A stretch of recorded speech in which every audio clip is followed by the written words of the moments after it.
un truc. Ça, c'est le petit calendrier qu'a fait mon ami Graham, étoile solaire. Cette année, il a décidé de l'appeler calendrier Maya. Tous les ans, il l'appelait synchronomètre, parce qu'en fait, c'est pas réellement un calendrier Maya, c'est surtout un synchronomètre.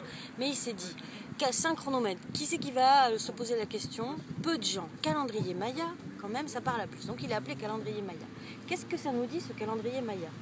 Que depuis le 26 juillet dernier, nous sommes entrés en année tempête spectrale.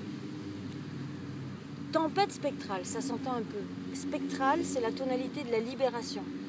Parce qu'une petite précision, nous avons 20 glyphes, comme ça, qui sont 20 archétypes. Nous l'avons tous, ça parle de tout ce qui est, tout ce qui existe. Et nous avons 13 tonalités. La 13 tonalités, c'est le mouvement. Comment tout ce qui existe est en mouvement. Et donc, une combinaison entre un glyphe et une tonalité, ça donne un kin.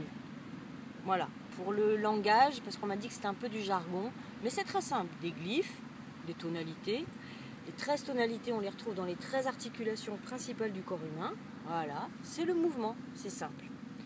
La combinaison des deux, c'est des kin, fastoche. Cette année, on est en année tempête spectrale. Tempête, le glyphe, spectrale, la tonalité. Cette tonalité spectrale, c'est la tonalité de la libération. Donc cette année, ça dit qu'on est une année tempête.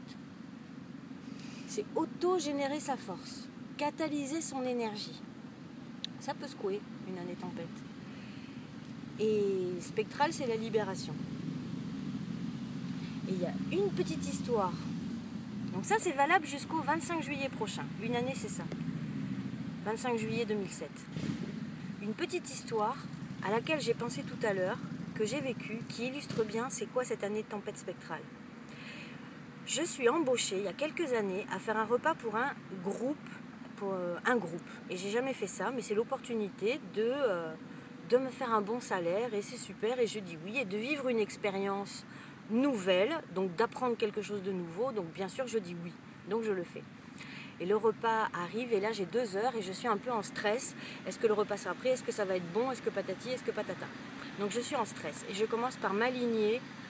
Quand je vois ça, je regarde la pendule, ok j'ai un timing, je commence par m'aligner, respirer parce que je suis en stress. Je respire, je me sens, je me calme, je respire, je pose tous les légumes, etc. Et je commence à cuisiner. Et puis de temps en temps, je lève la tête et je vois l'heure et je vois le temps qui s'avance. Oups, est-ce que ça va être fini? Je respire, je transforme, ok, j'ouvre, voilà, je laisse glisser une douche, la respiration, on lâche les tensions des bras, on se secoue, on prend le temps de bien se mettre devant l'évier, bien tranquille, et hop, je recoupe mes carottes, tout en respirant, ça va aller, ça va le faire, ça va aller, ça va le faire. Le repas est prêt, tout le monde mange, tout le monde se régale, je suis ravie. Et à la fin du repas, l'animatrice vient me voir et me dit « Qu'est-ce que tu as mis dans ton repas ?» Parce que ça fait des années que j'organise ces stages, jamais il y a eu des repas comme ça, avec des conversations aussi profondes, où ça bouge tellement, où on prend conscience de plein de choses, etc. Qu'est-ce que tu as mis? Parce qu'elle sait que je suis un peu énergéticienne, truc. Et je suis là, bah rien. Et bon, elle me dit non, c'est vraiment pas possible, il y a un truc spécial avec ton repas. Et je réfléchis après et je redéfile la cassette et je me revois tout le temps du repas où je transforme.